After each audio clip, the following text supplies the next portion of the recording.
Bismillahirrahmanirrahim. Assalamualaikum warahmatullahi wabarakatuh. Izin saya Arfaat Yusuf, MPM 2021010293, mahasiswa semester 6 dari kelas A Fakultas Syariah Prodi Hukum Keluarga Islam UIN Raden Intan Lampung. Di video kali ini saya akan mempresentasikan materi pertemuan kedua dari mata kuliah Filsafat Hukum Islam dengan judul materi Substansi Hukum Islam. Baiklah, langsung saja pada pembahasannya. Makna hakikat sesuatu menurut filsafat. Definisi hakikat atau esensial adalah pernyataan hakikat sesuatu, yaitu suatu pengertian yang abstrak, hanya mengandung unsur-unsur pokok yang diperlukan untuk memahami suatu golongan tertentu, dan untuk membedakannya dari golongan-golongan lain, sehingga sifat-sifat golongan tersebut tidak termasuk dalam hakikat sesuatu itu.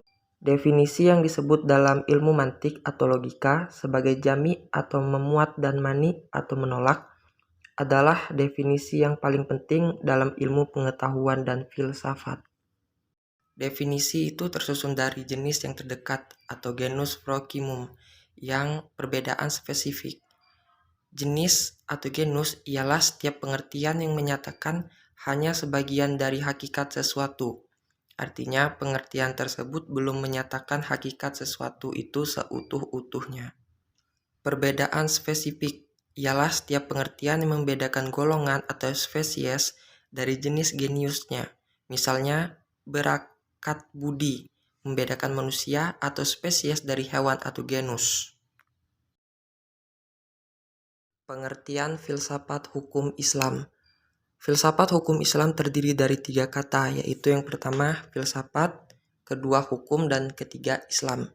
Filsafat hukum adalah pengetahuan tentang pemikiran mendalam, sistematis, logis, dan radikal tentang berbagai aturan yang berlaku dalam kehidupan manusia, baik aturan bermasyarakat maupun aturan bernegara. Hukum adalah peraturan-peraturan tentang perbuatan dan tingkah laku manusia dalam lalu lintas hidup. Secara tingkat, hukum berarti ketetapan. Adapun pengertian filsafat hukum Islam adalah kajian filosofis tentang hakikat hukum Islam, sumber asal-muasal hukum Islam, dan prinsip penetapannya, serta manfaat hukum Islam bagi kehidupan masyarakat yang melaksanakannya. Dengan demikian, yang dimaksud dengan filsafat hukum Islam adalah setiap kaidah asas atau mabda, aturan-aturan pengendalian masyarakat pemeluk agama Islam.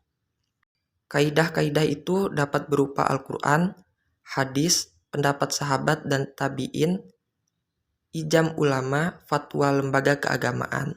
Filsafat hukum Islam diartikan pula dengan istilah hikmah at-tasyir.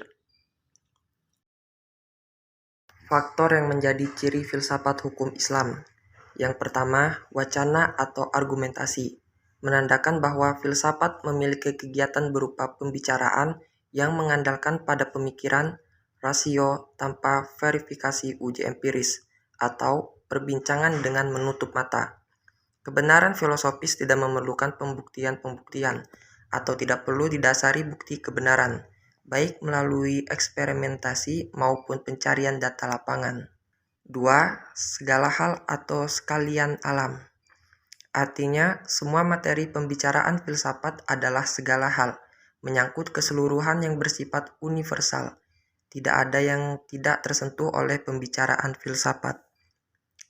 Ada atau tidak ada permasalahannya, filsafat merupakan bagian dari pembincangan. Hal itulah yang membedakan antara filsafat dan ilmu pengetahuan yang membicarakan lingkup tertentu.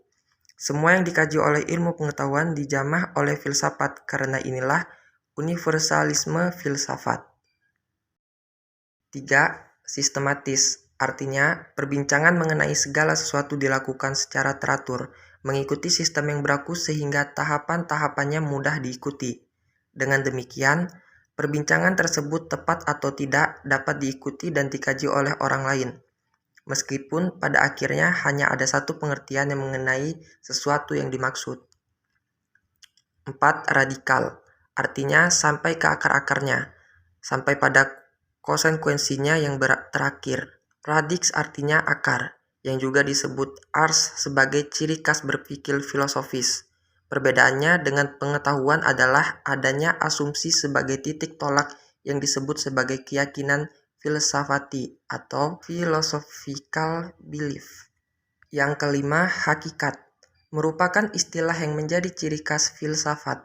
Hakikat adalah pemahaman atau hal yang paling mendasar. Jadi, filsafat tidak hanya berbicara tentang wujud atau materi, sebagaimana ilmu pengetahuan, tetapi berbincang makna yang hakikat terdapat di belakangnya. Dalam filsafat, hakikat tersebut sebagai akibat dari berpikir radikal.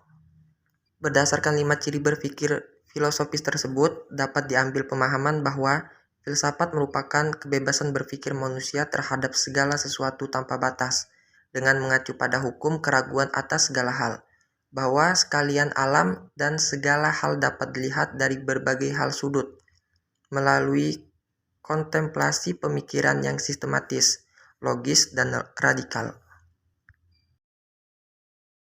Adapun segala hal yang dipikirkan oleh filsuf berkaitan dengan hal-hal berikut. Pertama, berhubungan dengan sesuatu yang bersifat metafisik yang tidak dapat dilihat.